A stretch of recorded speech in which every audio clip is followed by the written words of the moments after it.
It is Stugotz and Company, presented by FanDuel and the FanDuel Sportsbook. Marc Hochman. Hoch is with us. I'm very excited about this. He has a restaurant to review. He's waving to the ground, which is me, Taylor Izzy, and Mikey A. Check him out at WQAM. Yes, Hochman, Crowder, and Solano. Check him out 2 to 6 p.m. every afternoon.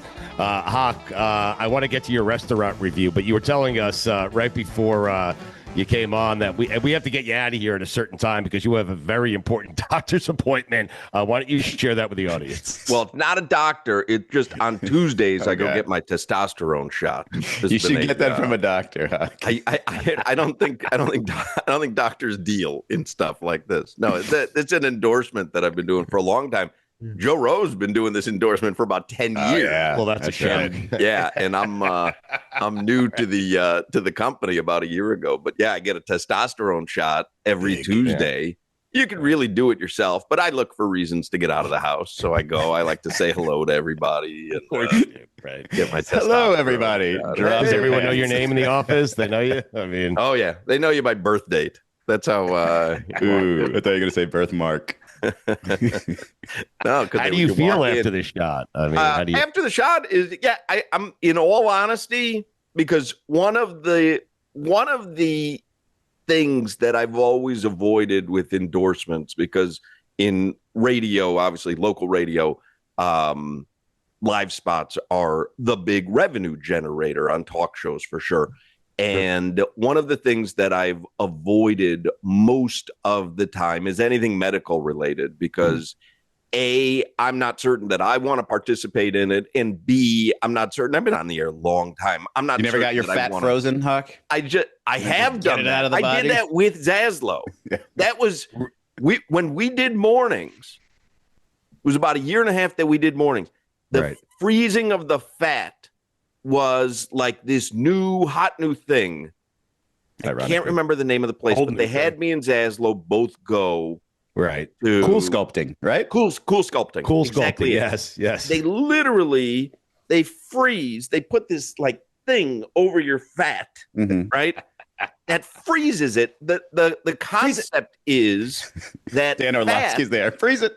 That fat, it's like, roll it. The fat, when it freezes, doesn't regenerate, because fat cells don't regenerate, and then it just gets absorbed into the body and then removed from the body. And then over the course of time, they sculpt it. So they start taking, and again, I don't know if there's people who have endorsed it. I did it one time. It was the most uncomfortable feeling that I'd ever felt. And then my love handle was numb for 6 weeks. Like, but none of this was in the copy, right? You weren't telling the audience that. I'm not certain that I guess we did do live spots for it. I don't know. It was really a strange sensation, because essentially you feel like you've got an icy where your love handles are. Like, you can hear it crunch. You can mold it because it hasn't been absorbed by the body yet. So it's just kind of there. It was really, I would never do that again. I would never do that again. That was they do not tell you that in the ads. Not my wheelhouse. But the sculpting is done by yourself. They tell you this. It's just in a very fast disclaimer at the end. In the end, right. The testosterone, though, I didn't really. I felt fine, and I got my testosterone reading. It's got to be somewhere at my age. I'm 55, so I think it's supposed to be somewhere between like 300 and 700. Can I tell you how BS that is? Well, it's create a range and be like, "Oh, you're a little low." I don't even know. I don't even know. Dr. Gutierrez, let him finish the story. I mean, there's no way you can even tell if they're telling you the numbers correctly. You're just like, but I will tell you this. So I will tell you this. So I was like high 400s, and he's like, theoretically, you don't need, like, you're not low testosterone. You're on the lower level of an acceptable range. So I asked my doctor, Dr. Chuck Metzger, who's a fine internist, Chucky. And he's like, yeah, if you want have a little extra energy or whatever, it's not, as long as they monitor it, and they do monitor it. So I get a testosterone injection. I don't even know how many milliliters or whatever I get, but I really have noticed a difference, like crazy noticed a difference, where if we're on vacation, where I would want to take, not that I'm a napping guy, but Yeah, where I would have no energy late in the day or whatever. Yeah. And I was telling you beforehand, like my poor wife, sex drive is through the roof. Like Hers crazy. or yours? Crazy, not hers. Crazy. Yeah, but no, I do. She hates Tuesdays. She hates, well, last for the week. And then sometimes, like, if we're going out of town the following week, I got to get a double because I'm not going to go in that week. So I'm like, give me a double. Oh, A double shot of tea? Thursdays. B12 works very similarly.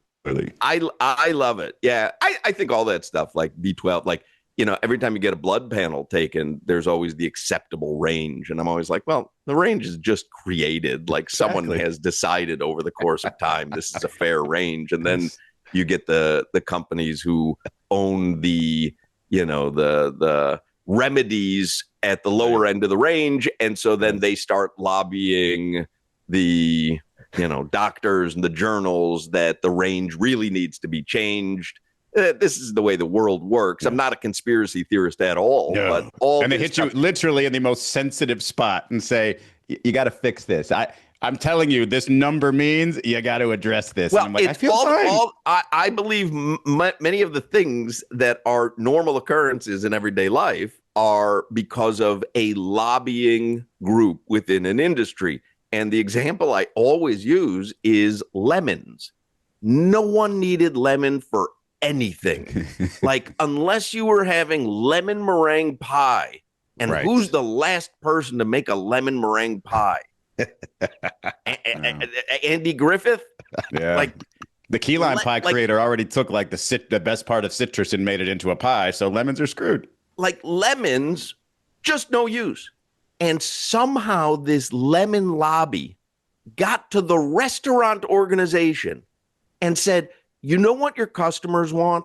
They want a lemon on every single glass that comes out of the kitchen. Whether it's water, whether it's cola, you've got to put a lemon slice. And so now all these restaurants, these lemon farmers are raking it in. Who the fuck wants a lemon on their glass? I don't want a lemon on my glass. It feels like a nice extra from the restaurant. Taylor's going to say that he likes the lemon on the water. No, I'm going to say, friend of the show, Patsy's, get their lemon sorbet. Phenomenal. Wow. It's like the lemon sorbet that they put in the actual lemon. Yes. Phenomenal, Hawk. But it has nothing to do with lemons on. in your glass. I mean, but that's one of the rare uses of lemon, right? Yes. So, like lemons, they're probably in our country or world, lemons, we really only maybe need 4% of the actual lemons that are being produced and consumed. Because I know what I do. I take the lemon and then I put it on the table. And then the server comes and takes the lemon, brings me another glass on the refill. I take the lemon out, I put it on the table. They come, they grab the lemon, they go get another lemon from the back. The lemon lobby, people could learn. If you're building a business, you could do a case study of the lemon lobby and find out how, because they literally must ship millions of lemons to restaurants that just go unused. Taylor, you sound like a shill for Big Lemon. And frankly, I didn't realize that's what we were. So I'm reading, I'm reading lemon facts right now. Yeah. Historically, lemons were once so rare and prized that they were given as gifts to royalty. Nonsense. Nonsense. That's what they want you to think. No, they have no use for lemons. That's Hoch's point. Put it on the poll. Do we only need 4% of the produced lemons? Not only are you supposed to drink water, which I have still not seen proof because I have a friend that drinks strictly Diet Dr. Pepper and is living just fine at his age, okay? But now they have to convince you that pouring lemon into the water helps you absorb the water. I thought water just gets absorbed. Why do I need lemon for that? I find that to be complete BS. I'm with you, Hochman. And also, because I drink a lot of Coke Zero, I'm on to 7-Up Tropical Zero now. That's my drink of choice. 7-Up Tropical Zero. Just fantastic. You know what else I've been drinking a lot lately? Because it was buy 2, get 1 7-Up.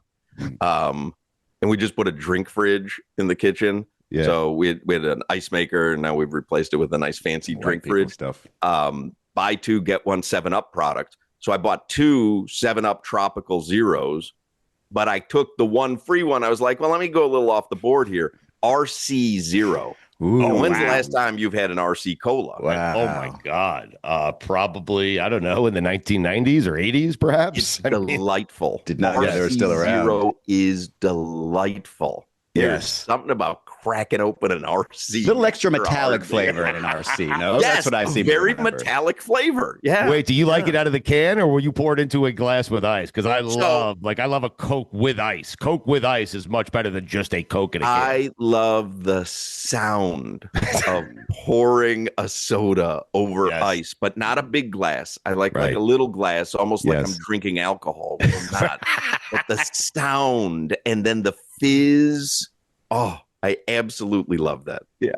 Hoch, I'm curious what you would have done in my situation. I went to the Yankee game recently, the last Yankee game of the season, and I go in line. I'm waiting in line for like 30 minutes, and I get a Starry, because that was their version of Sprite, flat.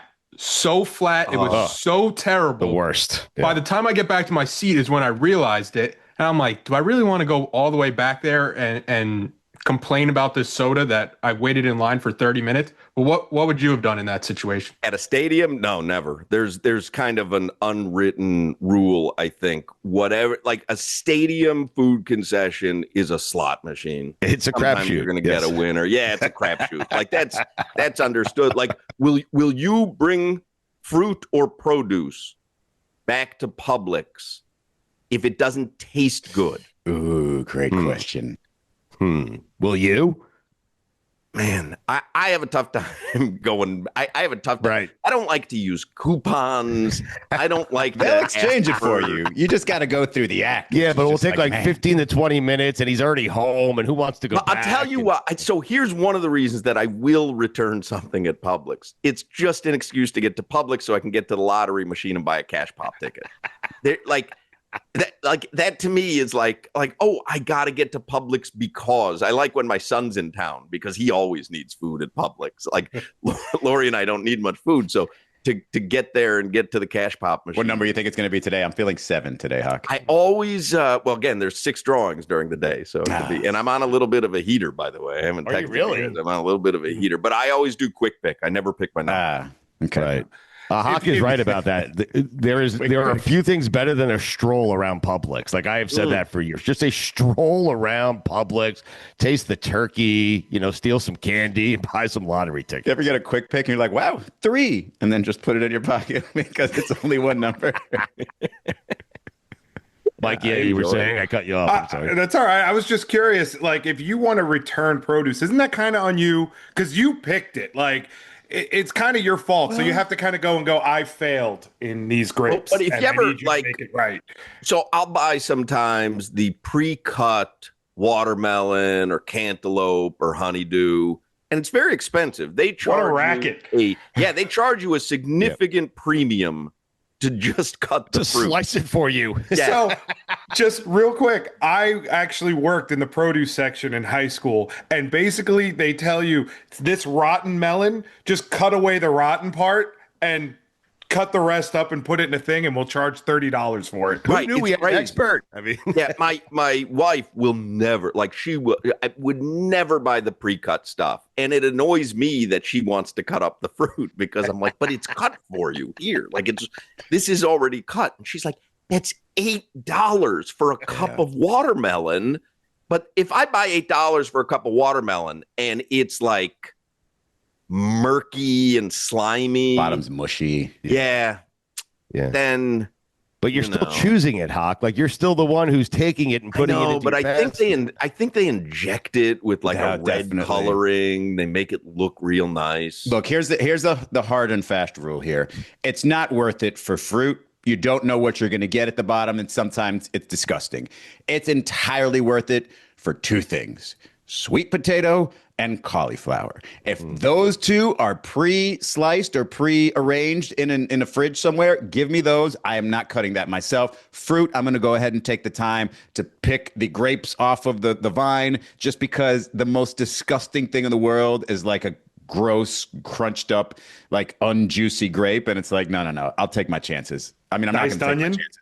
Diced onion. Diced onion. I've been that lazy. I've been that lazy. It's worth it if you like your eyes because it hurts so much to cut onions. I don't care. I don't what know trick how they to tell cut you. onions, so I have. same. But that's what Lori does. Like Lori does all that stuff. So, but if she's out of town or whatever, and I happen to love raw onion, I would or when I was a bachelor, always the pre-cut onion. When I was about 5 or 6, I got kicked out of a Stop and Shop because I went with one of my cousins who was around the same age, and we were allowed to just walk around the store. It was a different time back then. And we went to the fruit section in the bar section, and we just had a competition who could eat the most fruit before getting caught. They caught both of us, and they said, "Hey, both of you gotta get out of here." But they caught both of you after eating the same amount, or did you have a winner? I don't remember if we had a winner. There were just like grapes being shoved in pockets. How many times do you go by that bakery and get the free cookies for the kids, Hoch? I mean, do you know what I'm talking about? I can't do it anymore, but that was always like for me to go to Publix to get cash pop tickets. That was always DJ's thing. Like, hey, we'll get you a cookie. And, that's the draw. That's the draw. I've done this bit before, really for years on the radio. There's nothing more frustrating than the pub sub line at Publix because they have to put on whatever you ask. Yes. And they've got everything at the grocery store. There's nothing that they don't have. And I'm always behind. Now, I use the app nowadays, but the app doesn't work very well because for whatever reason, they just take care of the people who are there. Yeah. And then when you get there, you go, hey, and I always make sure I give myself like a 20-minute buffer. No, I don't know. And it's the worst feeling. You walk over to where the pre-made subs are supposed to be left for you. Right. It's never there. Never. There's never one with your name and on sometimes you can see it made in the back, but they can't even get you that until it's your turn in line. Yes. And so now I don't jump the line, even if I feel like I've got the right to. I've put my order in. You guys are going old school. That's fine. But I feel like I have, but I'm not going to jump the line. So now I got to stand behind people to get to the front of the line and then say, hey, by the way, this was supposed to be ready about 6:30. And they look at it and they go, oh, that's right. Okay, did you want that on white or wheat? It says it right there. What just happened here? Like I put it in so that I don't have to go through this, and it ended up taking me longer because now I had to wait in this line. But here's the thing that drives me fucking crazy. You get someone at that Publix line, and they get to the front, and they go, I want boar's head, honey roast turkey, and I don't want mayo. I want Miracle Whip and Munster cheese. And the person will go, well, we don't have any Munster cheese cut up, and I would have to go get Miracle Whip. Yeah, I can't eat mayo, though. The person just says, okay, and stands And then there. they got to walk. And they walk. And they go get a thing of Miracle Whip, and then they got to take it up to Jane at front. Jane, ring up one Miracle Whip for the deli. In the meantime, we're all waiting, and this person has to have Miracle Whip and Munster cheese. Now they pull out this big 8-pound thing of Munster cheese. They're going to slice a slice of Munster cheese because nobody else wants it. And then they go, oh, you know what I was thinking? Do you have pickled jalapenos? No, but I can pickle them for you. Give me a second. Yeah, if you can give me a few minutes. Yeah, if you can give me a few minutes, I'll pickle them. And it's like, and the person has no concept that the line is becoming like TSA behind them. And they're like, but they can't, like Publix can't do anything other than because they can't say, oh yeah, well, we don't have jalapenos. Yes, you do. Like I just walked past them. There's like a whole big giant bushel of them. Hey, it's people like, listen, there's a few things. If you're going to get a pub sub, like it's turkey or ham or chicken tenders, roast beef. I mean, whatever mayo they have there. Right. And you can see the fucking bins of tomato and lettuce. Like if there's no lettuce left in the bin, you don't need lettuce that badly on your sub. Like it adds nothing. It's cute. It's got some frills. No nutritional value whatsoever. No nutritional value. It's like a lemon. Right. Yeah, it's like you just don't need it. Like use your head. Yeah. There's people behind you. Customers ruined customer service is what you're saying. 100%. Yeah. 100%. That's it. The entitled customer who's like, oh, I'm at Publix. Here's the thing. I want to get a sub here. I want the chicken tender sub, but I want it on that potato roll that you guys sell. You know what? Buy Those are all the good. bleeping ingredients and make that shit at home. That's what Potato rolls Publix are good need. though, man. They're I too mean, nice. I give them a pass on a potato roll. They just need an aisle where you can be jerks to people, and this you understand that. It's like, sorry, sir, do that in that line. Like that's what you need. Yes. We'll have the line for people who want to go slow as molasses, but the other line is for those of us who are just more to the point. Wait, so you want Publix to have two deli lines, one for the patient, okay? Not one only for that- the needy customer and Normal one people. One for normal people and one for jackasses. Yes, and I think there will be people lining up to get paid even slightly less to work at the jackass line, because you could just be a jerk to people and they're going to accept it. And I know there's restaurants based on this concept, but I think we should bring it into the supermarket. We should also bring it to checkout lines where we have like a competent checkout line, a self checkout line where it's like, this person's not going to take 20 minutes to ring up 5 things. I'm there with 2 things. I want to be in and out. And all of a sudden I'm stuck behind, this entire family buying. They do have the express lane. self-checkout? It's supposed to be 10 Yes. items or less, right? I know talking 2011 is bananas. I go quick. Well, that's why I can't do self-checkout. I don't know. I'm going to get stymied every time by fruit and produce. Yeah. And look, we're at this level where even in Florida, at a Sprouts location, for example, you have to pay for your bags. And it's like the honor system. It's like, how many bags did you use? Ooh, that guy's looking right at me. Did I use 3 bags or 2 bags? And I'm literally deciding whether I need to lie about 10 cents, but I always give myself a 10-cent break every time. This Sprouts, that place is terrible. Let's be honest. What? Yeah, that place Hit is him terrible. with it, Stu. What? That Sprouts. We had read about a couple years ago. My wife's like, "Oh, Sprouts is coming." I see it in the chat room, the produce chat room. I don't know. That's right. I found And we go to Sprouts, and it's like I don't know. It's like an empty, barren warehouse with like dim lighting, and I don't know. Not impressed. What is the Sprouts that you went to? Is it like the first ever not Sprouts? impressed. Not impressed. The caveman Sprouts. Never seen them before. Stugotz here for my friends at Brunt's. All right, I'll be honest. I don't work in construction. I'm not out there swinging a hammer or under the hood of a truck, but I've got a lot of friends who do. And they kept telling me about these Brunt workwear boots, so I grabbed a pair, the Marin, and now I get it. Even for me, just running around, doing yard work, walking the dog, whatever, these things are insanely comfortable. And what blew me away is how good they felt right out of the box. No break-in period, no blisters, no sore feet, just pure comfort and durability. Brunt was started by somebody who grew up blue-collar and got tired of seeing big brands sell out. His friends told him the gear hadn't changed in 100 years, so he built something better and even named every product after the guys he grew up with. Whether you are on the job site or just need a pair of boots that can handle anything, Brunt's got you covered.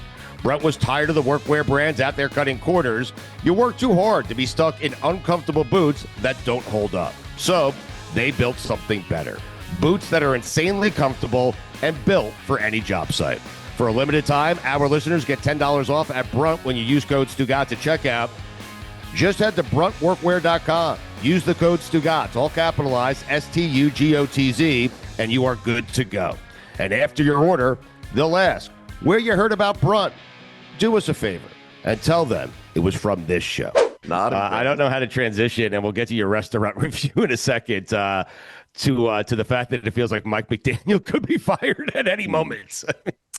Well, the weird thing is, I keep reading from Ian Rappaport that they're going to be very, very patient. But I don't know at what point patience becomes Right. silly. I don't know. Like, the season's not getting any better.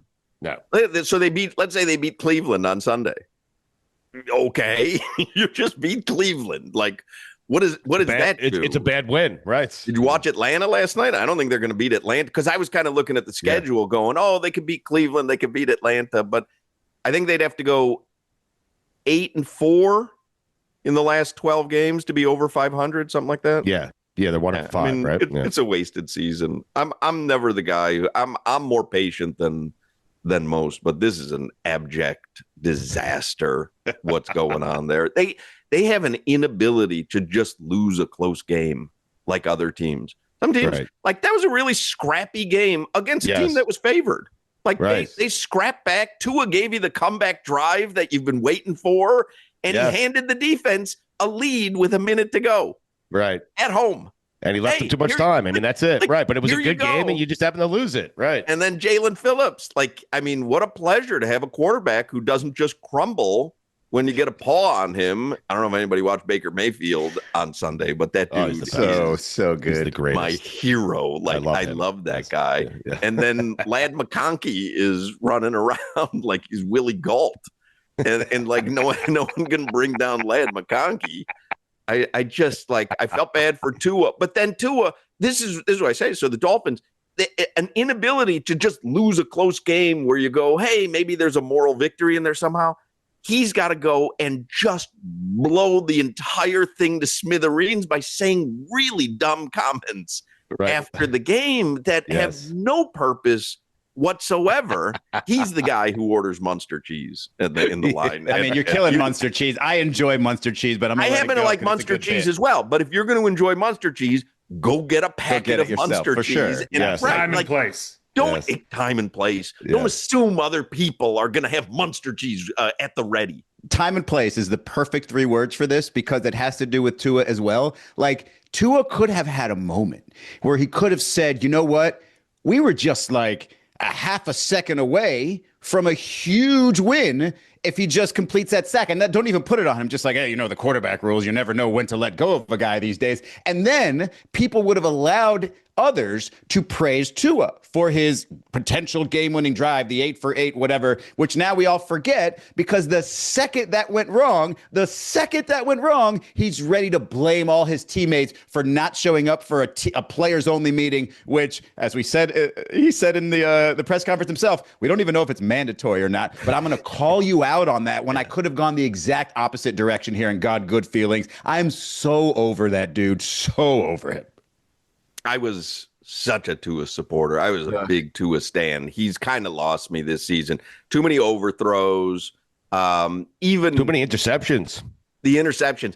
You have to admit, though, the final interception on what's supposed to be just a generic lateral play was maybe the funniest ending. I maintain that was funnier than the Seinfeld finale. That was funnier than many sitcoms that are popular. There was a twist to that ending that no one saw coming. Nobody. I don't know if I've ever seen And yet that you should before. have. And yet you should have. Yes. Have you ever seen that before? I don't No. think I've ever seen No. that before. Because first of all, they don't put anybody up close to even be in the position to do that. But it was so obvious. Like, he had so little awareness of who was out there. He's just throwing the ball to jump the first pass on the lateral play. I was crying laughing. It was watching hilarious. Had me was laughing more than John crying. Oliver did Yes. that same day. It was 1000% confirmation. I don't think you can get better confirmation of that guy at best is a system quarterback because he says to himself, oh, we have this play to accomplish. Let me throw it to here. Oh, shit, interception. Because he has no idea that he's got to look around, scan the room a little bit and decide where you're going to throw it before you throw it. I just can't wait to have Cade Klubnik because I'd rather deal with that frustration than this one. Well, my favorite observation from Sunday, if I can give you don't you do observations? Steve? It's Yes, the weekend observations. We'll get back to I- him next Monday. I will get back to Willie Galt in a second. Go ahead. I love Willie Galt. Oh, that guy. One of the Yeah, but go ahead. I want to hear this greatest observation. receivers I of know, all I know time. you love him. So- I'll get back to him. There's a reason you brought him My up. biggest observation, I'm always fascinated by billionaires, the super wealthy. I remember having Mickey Arison, the first couple of years of Dan's show, we had Mickey Arison on. And Dan was like, what questions do you want to ask him? And my questions were, if you wanted a Dairy Queen Blizzard and it's 3 a.m, could you get one? Yes. We had Because him on you're- specifically to find out if billionaires do what normal people do. Because I remember if you see Dan a asking quarter on the him- ground, will you pick it up? You I know? remember Dan asking him, like, well, when's the last time you've had Burger King? Because Burger King I think, was based in Miami at that time. I don't know if they still are or not. Saturday. And he's like, I had it last week. And Dan's like, well, how did you get it? And I remember him saying very matter-of-factly, I went through the drive-through. But like, do you remember Jerry Jones from Hard Knocks a few years ago when someone brought Whataburger, or maybe no, I think it was a McDonald's Egg McMuffin. But then they handed it to him at his desk on a glass plate, and he had a fork and knife with it, which I thought was interesting. Like, I'm always fascinated by billionaires, super wealthy, people who have an entourage. Right. So there was a moment, the Heat, they don't play Pepas until they are certain they've won the game. And they fucked it up last year. One game. They messed it up last year. They premature Pepas. Huge mistake. And someone obviously has to pay for that. Well, along that same vein, Stephen Ross and Tom Garfinkel are watching the game from the owner's suite on Sunday. And there was a moment where they decided the game is over. We're walking downstairs. We're going to be on the field because I want to be there. I'm Stephen Ross. I've stuck with my guy. I want to be there and congratulate Mike McDaniel for getting through the adversity of this season and going head to head with Jim Harbaugh. And I want to congratulate my guy Tua because there's always the comparisons with Justin Herbert. And I want to be there to congratulate him. So there's a moment where they had to decide. And I don't know how many people this involves. When Stephen Ross says, I'm walking down to the field now, how many people must that involve? I'm imagining a lot of people. Yes. It's not full just entourage. Yes. Yeah, he doesn't get on the elevator and go down. You have to clear the elevator of anybody. They have to clear the tunnel. They had it's Stephen Ross. So at some point in that owner's suite, Stephen Ross and Tom Garfinkel are like, we got this one. Let's go. Because they certainly did not walk downstairs to stand on the field to watch the end of that game the way that it actually played out. But my observation was not just how do they end up getting down there, how many people does it involve, and who made the actual decision, now's the time, let's go. But I want to know football, that person, what the drive back is like for Stephen Ross, who had to stand there on the field, watch Jalen Phillips, unable to bring down Justin Herbert, a quarterback he could have had. Then watch Lad McConkey. Who was it? Was it Dante Trader took a terrible angle at McConkey? I think it was Trader. Yeah. Then watch one of his DBs take a terrible angle at Lad McConkey. Or Willie Galt. And then finally think to himself, I think as all Dolphins fans were, you know what, though? We've done the Miami Miracle before. This wouldn't be surprising if we can do it again. And Tua takes the snap, and the ball's immediately intercepted. I would love to know what Stephen Ross is thinking as he's driving. I'm guessing helicoptering back to wherever he stays. Like, that is just an awful decision that he and Tom Garfinkel made to go down to the field. It was much like Arthur Blank in that Super Bowl. Because remember, there was all the video of him just kind of standing there. Oh, he thought he won that thing at halftime, right?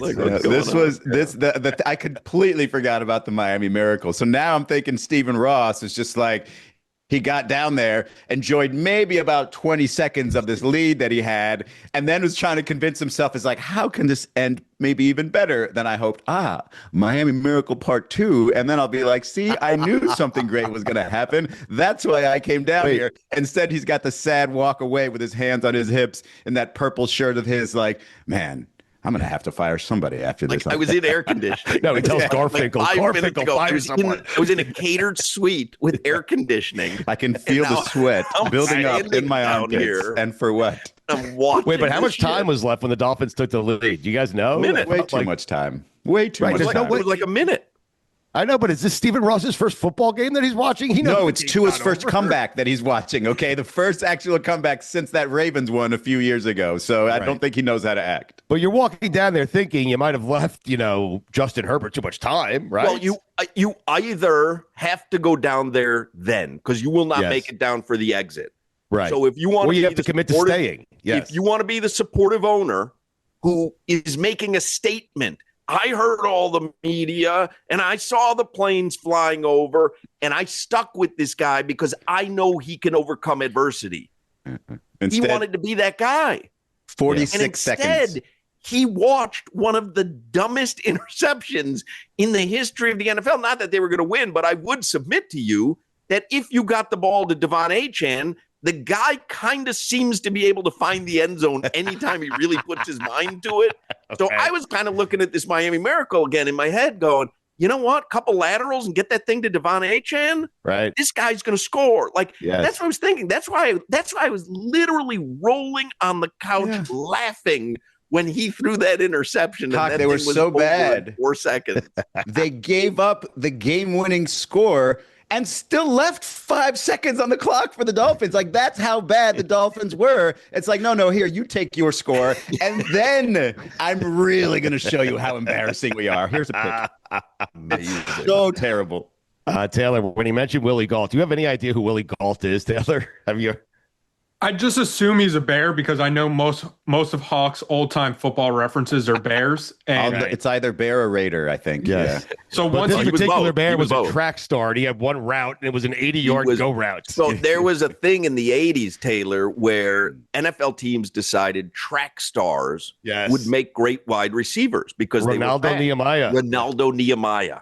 Do you remember these guys? They didn't have much physicality. They were track stars in college, and the Bears drafted Willie Gault, and he ended up being a decent wide receiver.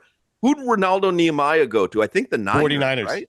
Yeah, 49ers. Yeah. Yeah, there was a minute where that was like the hot thing. Take a track star, right, and just convert him into a wide receiver, and whether he can block, whether he can get past anybody who's playing up on him. And if he can just catch the ball, you're going to pocket touchdown after touchdown. Taylor, Willie Gault was always open. It was just a matter of whether he would catch the ball. Right? There was a wide receiver who was a former track star whose name was James Jett. Yeah. That is the perfect combination. Perfect name. Yes. But he couldn't do anything but run straight. So Willie Gault sounds like my generation's Darius Hayward-Bay, but a worse receiver than Darius Hayward-Bay, because the Raiders were like, wow, this guy is a track star. This guy runs a 4.2. We're going to draft him way higher than everybody else says. And then it turns out there's a lot more to being a receiver than just running in straight lines. Willie Gault was a Pro Bowler several Willie Gault was Listen, he's a Super Bowl champion, Willie Gault. Are you kidding me? But I'm guessing Willie Gault did have more than 50 catches in any given season, would be my guess. Right. But he would average like 42 yards per catch. That was the thing with Willie Gault when he caught it. You know? Here I am. This is what I was looking for. This is in my high school newspaper.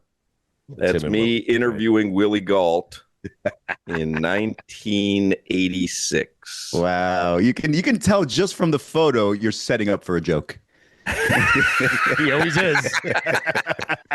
So, Willie, you ever get in the line at Dominic's and the person before you wants to get Munster cheese on their tub? Willie Gault never made a Pro Bowl? He never made a Pro Bowl. Possible? He had one season of 50 catches, Hoch. One season where he caught 50 passes. But listen to these longs. Long of 68, long of 70, long of 84, long of 87. That man caught some long touchdowns. I mean, that was the idea, right? Yeah, he would have 5 catches for 1,000 yards. Man, I could do that all day. I love talking 80s athletes. Oh, yes. Is Willie Gault your favorite? Willie Gault is one of my favorite Chicago Bears of all time. Fridge is in that conversation. Right? Walter Payton, of course, is my favorite Chicago Bear of all time. But the 85 Bears, that was a special season. There are championship seasons and there are magical seasons. He's right. That 85 Bears season was magical. I'd never heard of Ronaldo. Was it Nehemiah? Nehemiah. He was a world record hurdler. Yeah, he was a better track star than Willie Gault. Like he was, no doubt. Yes, and Willie Gault was a better football player. I mean, Nehemiah was terrible. But I don't think he was a bust in San Fran, right? Like I don't think he petered out after a season. I think he was there for a little bit. I'll check it out. I did not know that the voice of track and field, Dwight Stone, was a former NFL player. This is crazy. I'm looking up Ronaldo Nehemiah's stats right now. Wasn't Dwight Stone a receiver? Yeah, apparently. I had no idea. Nehemiah had 8 catches his rookie year. Oh, yeah. So those are Not a very long catches, career. No, he had 43 career catches. Career. All right, Did have so that it one wasn't long nearly as good as 59-yarder. Willie Galt. No. I don't think he scored a touchdown. Look up Ricky Watts numbers for the Oh, I Bears love while this you're at game. it. Who? Ricky Watts. You remember Ricky Not to be Watts? confused with Ricky Waters. Yes. Oh, I love Ricky Waters. I did. Ricky Waters, right? Izzy, when Hawk says there's a new restaurant in town, you got to go check it out because, he is the life of the party. I'm telling you, man. I'm up here in Boca, and everyone knows Marc Hochman. But when he says there's a new restaurant, you have to check it out. And he says it's got a great vibe. What do you imagine the Hochman vibe to be? I was going to say, did you say vibe or vibe? I said vibe. I meant vibe. But what do you imagine the Hochman vibe to be? When he says it's a great vibe, what do you say? By the way, I just looked up Ricky Watts stats, and Google said, "Did you mean Ricky Waters stats?" And so I just gave up on it. I believe that one, it has to have a good amount of open space. Like it can't be super crowded, right? Like Hawk's got to have a space to cross his legs on the other side away from the table if he really wants do that. to, right? See, I knew that. Yes, and so you got to have that. So maybe a little indoor outdoor is definitely a good vibe for him. You have to have umbrellas outside if you're outside, just in case. Right. I think it's kind of like one of those restaurants that's only open through lunch. I don't think it has to be a dinner restaurant. Right. And Closes early. Think, yes. I just think it has to be very vibrant and friendly, but not too intrusive. He just nailed the vibrant and friendly. I want to feel like I'm somewhere. Yes. But I don't want it to be too intrusive because these specific places I'm talking about, this isn't like dinner with the wife. This is avocado toast, a latte, and some word games. Yeah. Right. And there's like 3 new ones that have just opened in our area. Stugotz. So this Cafe Cherie is the one that I had mentioned to you. Yes. But for 15 months, we've watched this thing go up because it's on our walking route. And I came to the conclusion, well, they're never going to open. How long could it take to open a place called Cafe Cherie? And then they finally opened this weekend. And I realized why it took 15 months. Like, it is spectacular artwork. It's got character. It's a German couple, but it's a French bistro. And she said she wanted to create something much like a cafe that she went to growing up in Europe. And it is phenomenal. It's just, I like when everything is appointed nicely. I like when the food comes out and it's like artwork. I like when the latte comes out and have something that works. And don't just say it in the name, live it. Right. I don't mind paying. I don't think much of Boca minds paying if you're getting quality stuff. And so I think Boca can afford plenty. Correct. Right. So there are all these signs, by the way, I around Boca that say "Save Boca," and I'm like, "What does Boca need saving from? They're doing just fine." Yeah, so there's a campus being built, the governmental campus over by the Brightline station, which is over by the library. We love the library. So Ricky Watts. You do. So Ricky Watts had 81 catches, 1,500 yards, 8 touchdowns, and his middle name is Ricardo, so he's Ricky Ricardo Watts. Wow. Now, who was his quarterback? What year was that? Was it like Bob Avellini? Oh my He God! was a Bob Bear Avellini. from 79 to 83. So I'm gonna say that's Bob Avellini into McMahon. Mike I think. Phipps. I don't even think it's into McMahon. I think it might be Vince Evans. Well, McMahon won in '85, as that magical team. I think he was drafted 2 or 3 years before that, like in '82 at a BYU. Yeah, I guess or so. something like that. Yeah. So 79, Mike Phipps started 10 games. Great Then name. Vince Evans started 10 games in 1980. Vince Evans in 81. And then Jim McMahon's first season was 82. You think when And things then were going wrong? Vince Evans went on to the Chicago Blitz in the Yes, USFL. that's right. He should have been better, Vince Evans. I found I loved Vince cannon. Evans. Loved Vince Evans. You think when things were going wrong, Ricky would ask his coach, "Hey, you got some explaining to do." I mean, just a terrible joke. Delightful. Delightful. The joke is Terrible. naming your kid Ricky Ricardo. That's the joke. If Hawk was the Then EP you're of this just open show, to do you know all how mad he would terribleness. be at you right now? Yes. No, And he I should would have been been. mad that I didn't go for that joke.